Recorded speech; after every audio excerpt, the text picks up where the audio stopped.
Government కంట్రోల్లో ఉన్న మన దేవాలయాల ఆస్తులు ఇప్పటి వరకు ఎంత దోచుకోబడ్డాయి? మన సౌత్ ఇండియా స్టేట్స్ పేర్లు చెప్పొకసారి.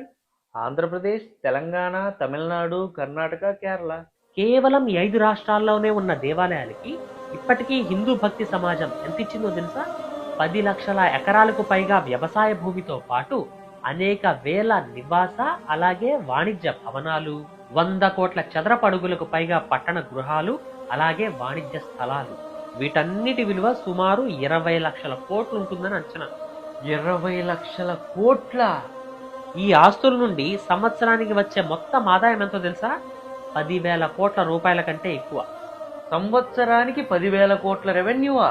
కానీ ప్రభుత్వం అలాగే అధికారులు సుమారు 400 కోట్లు మాత్రమే వసూలు చేయగలుగుతున్నారు. 10,000 కోట్లు రావాల్సిన చోట 400 కోట్లు మాత్రమే వసూలు చేస్తున్నారా?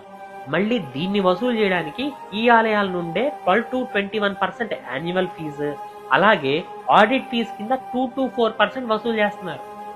ఏంటన్నా నువ్వు మాట్లాడేది?